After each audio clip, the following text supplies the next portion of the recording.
थेट जाऊया, बावनकुळे आणि संजय शिरसाट बोलतायत पत्रकार परिषदेत। सुरुवातीला पाहूया बावनकुळे नेमकं काय बोलतायत। हे मला वाटतं थोडं ढोंगीपणा आहे। मला सांगा, राजसाहेब उद्धव साहेब वेगळे कोणत्या कारणाने झाले? काही भावबंदीचे वाद झाले का? राजकारणाकरता वेगळे झाले होते। आता राजकारणाकरता पुन्हा एकत्र येत आहे, आमच्या शुभेच्छा आहे। भाजपाची बी टीमवरनं सध्या एक आरोप प्रत्यारोपाचे सुरू आहे। बिहारमध्ये जसं एमआयएमनी नंतर काँग्रेसवर आरोप केले होते, आता सुद्धा इथे महाविकास निवडणूक आघाडी आयोगाला बी टीम भाजपची असं काल रोहित पवारला जर असं वाटतं काँग्रेस भाजपाची बी टीम आहे, तर रोहित पवारांनी आजच्याच महाविकास आघाडीतून बाहेर निघावं। मी सांगेल खरी हिंमत रोहित पवारांनी केली। बोलून काय फायदा आहे? करून दाखवा ना।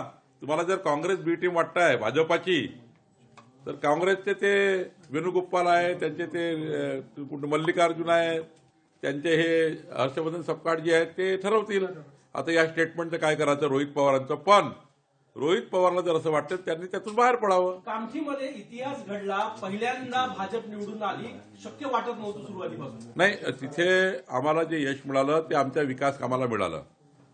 कामठीच्या स्थापनेपासनं, नगरपालिकेच्या स्थापनेपासनं पहिल्यांदा एवढं मोठं यश आम्हाला मिळालं।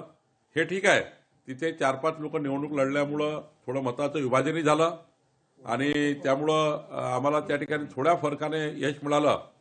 पण पुढच्या काळामध्ये कामठीमध्ये आम्ही पुन्हा मेहनत करू आणि चांगलं यश संपादन करू। आज ते यश मिळालं आम्हाला, पण ते 51% पर्यंत न्यायचं आहे। आज आम्हाला डिव्हिजनमध्ये आम्ही जिंकलेलो आहे।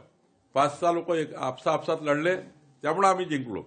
पण पुढच्या काळामध्ये 51%ची लढाई कामठीमध्ये आम्ही जिंकू। नागपूर जिल्ह्यातलं यश हे मुख्यमंत्र्यांचं पण यश आहे, कारण की मुख्यमंत्र्यांचा जिल्हा म्हणून ओळखलं जातं, त्यामुळे ही यश मिळालेलं आहे। स्वाभाविकच आहे, माननीय मुख्यमंत्र्यांच्या नेतृत्वामध्येच आम्ही सारे लढतो। देवेंद्र फडणवीसजींनी नागपूरमध्ये सुद्धा चांगल्या पद्धतीने आम्हाला खूप मदत केली। स्वतः निवडणुकीच्या प्रचारात त्यांनी 4 सभा घेतल्या आणि स्वतः देवेंद्रजी जेव्हा नागपूरमध्ये येतात तेव्हा जनतेचा विश्वास आहे। नागपूरचे मुख्यमंत्री आहे, विदर्भाचे मुख्यमंत्री आहे, विदर्भाचे सुपुत्र आहे आणि विदर्भाने त्यांना भरभरून दिला आहे। 59 नगराध्यक्ष भाजपाचे या ठिकाणी निवडून आलेले आहेत आणि त्यामुळं विदर्भाने फार मोठं बहुमत यावेळी दिलं आहे। त्यामुळे विदर्भाचे सुपुत्र, नागपूरचे सुपुत्र म्हणून देवेंद्रजीवर लोकांचा विश्वास आहे। केंद्रीय मंत्री नितीन गडकरी म्हणाले आम्ही विकासावर निवडून येऊ आणि महानगरपालिका त्याचबरोबर दारू आणि पार्ट्या देऊ। एकदम बरोबर आहे। दारू, पार्ट्या, पैसे वाटप हे आमच्या ब्लडमध्ये नाही आहे। हे फक्त आरोप लावतात हे लोक। आम्ही आमच्या विकासाच्या माननीय नितीन गडकरीजींनी पुढच्या 50 वर्षाचं नागपूर तयार केलेलं आहे। नागपूरला आंतरराष्ट्रीय शहर म्हणून त्या ठिकाणी विकसित करण्याचा नितीनजीचा संकल्प आहे।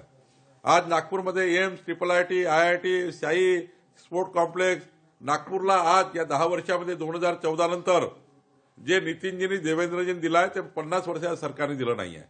या उपराजधानीला सुसज्ज उपराजधानी, या उपराजधानीला आंतरराष्ट्रीय लेवलला नाव मान्य नितीनजी देवेंद्रजीमुळे मिळालं आहे। त्यामुळे नागपूरची जनता आपल्यासोबत आहे। आता काही लोक होटच देत नाही, त्याचं काही करायचं नाही।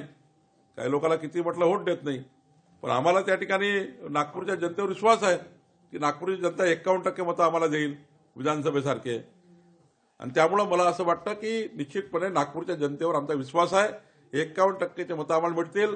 काही त्या ठिकाणी गैरसमज निर्माण आमच्याबद्दल काही समाजामध्ये, काही व्यक्तीमध्ये केलेले आहेत, त्यांनी आम्हाला दूर ठेवलेला आहे।